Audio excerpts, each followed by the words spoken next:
चलिए, स्वागत है आप सभी का एक बार फिर से। और आज हम देखने जा रहे हैं बीए सेकंड ईयर प्रायोगिक भूगोल परीक्षा के प्रश्न पत्र को, जो कि इस साल के लिए संभावित प्रश्न पत्र है। उसको हम देखेंगे कि इस साल कौन कौन से प्रश्न आपसे प्रैक्टिकल में पूछे जा सकते हैं। उन सभी को लेकर के आज के इस वीडियो में मैं आपसे चर्चा करूँगा, तो वीडियो के अंत तक आप ज़रूर बने रहिएगा और चैनल को लाइक और सब्सक्राइब भी आप ज़रूर करिएगा।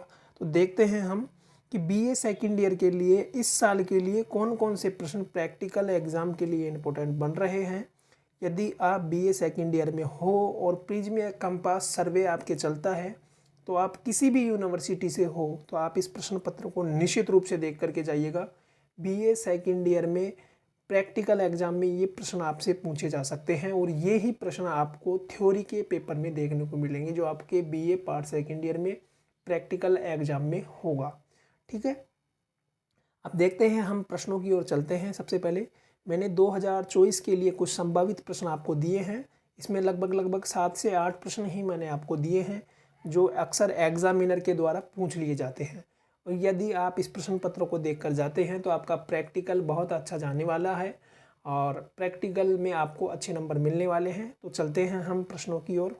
पहला ही प्रश्न मैंने आपको दिया है, प्रिज्मीय कंपास सर्वेक्षण किसे कहते हैं। तो आपको बताना है प्रिज्मीय कंपास सर्वेक्षण क्या है। अगर आपने प्रिज्मीय कंपास सर्वेक्षण किया है तो आप निश्चित रूप से बता देंगे कि प्रिज्मीय कंपास सर्वेक्षण होता क्या है। ठीक है, उसके बारे में आपको थोड़ा सा बताना है, डिटेल देनी है।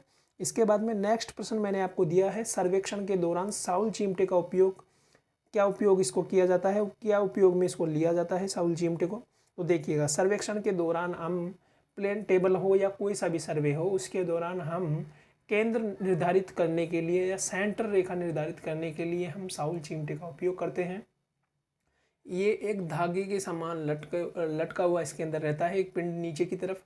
उसको जमीन धरातल के केंद्र पर हम लगाते हैं और टेबल के केंद्र पर लगाकर उससे हम केंद्र रेखा का निर्धारण करते हैं।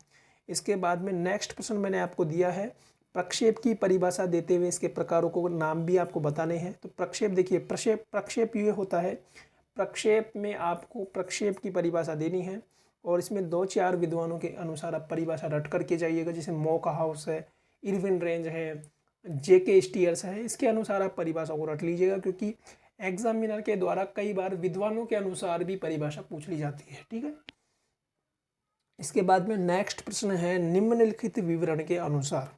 अब देखिएगा, थ्योरी के पेपर से संबंधित प्रश्न आ रहा है भाई। ये थ्योरी के पेपर में प्रश्न आपको मिलने वाला है। निम्नलिखित विवरण के अनुसार आपको एक मानक अक्षांश, यानी आपने फाइल में 1 स्टैंडर्ड पैरेलल का एक चित्र बनाया होगा, जो कि कुछ इस तरीके से होता है। मैं आपको बना करके दिखा रहा हूँ। कुछ इस तरीके का आपका ये चित्र होता है 1 स्टैंडर्ड पैरेलल का, इस तरीके का चित्र होता है।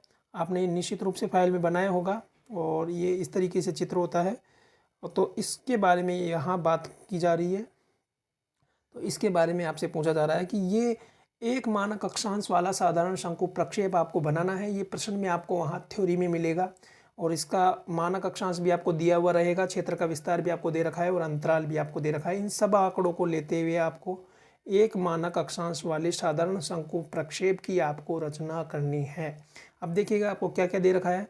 आपको मानक अक्षांश दे रखा है 1:125/60 और आपको क्षेत्र का विस्तार दे रखा है 45 डिग्री उत्तरी क्षेत्र से 0 से 75 डिग्री उत्तरी अक्षांश और 60 डिग्री पश्चिम से 60 डिग्री पूर्वी देशांतर में आपको ये दे रखा है और इसका अंतराल आपको दे रखा है 15 डिग्री। तो इन सब आंकड़ों की सहायता से आपको 1 स्टैंडर्ड पैरेलल का निर्माण करना है, जो कि मैंने अभी आपको चित्र बना करके बताया है।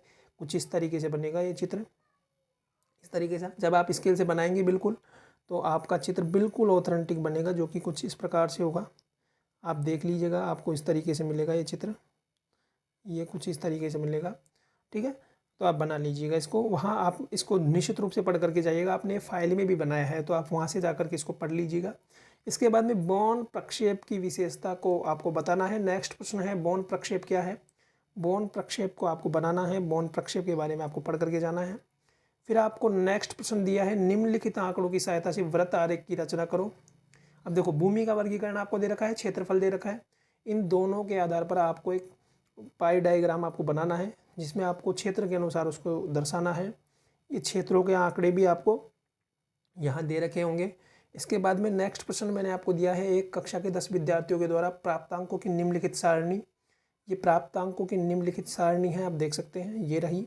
अब इसमें आपको क्या करना है, प्रत्यक्ष और लघु विधि के द्वारा समांतर माध्य आपको ज्ञात करना है। इसको भी आप पढ़ करके जाइएगा, प्रश्न ये भी परीक्षा में आपको मिलने वाला है। और लास्ट प्रश्न मैंने आपको दिया है, मानचित्र बनाने की आवश्यकता क्यों पड़ती है, और इसके बारे में आपको वर्णन करना है कि मानचित्र अक्सर बनाया क्यों जाता है, उसके बारे में आपको बताना है। तो ये आपके 8 से 7 प्रश्न मैंने यहाँ आपको दिए हैं। उम्मीद करता हूँ आपको इसी तरीके के प्रश्न वहाँ प्रैक्टिकल में देखने को मिल सकते हैं, और निश्चित रूप से प्रश्न यही होंगे, लेकिन आंकड़े अलग दिए जा सकते हैं। प्रश्न इसी तरीके से आपसे पूछे जाएंगे, और उम्मीद करता हूँ यदि आप इस प्रश्न पत्र को देख करके जाते हैं तो आपका प्रैक्टिकल बहुत अच्छा जाने वाला है। ये सत्र 2024 के लिए मैंने 8 से 7 प्रश्न आपको यहाँ दिए हैं BA पार्ट सेकेंड ईयर के लिए।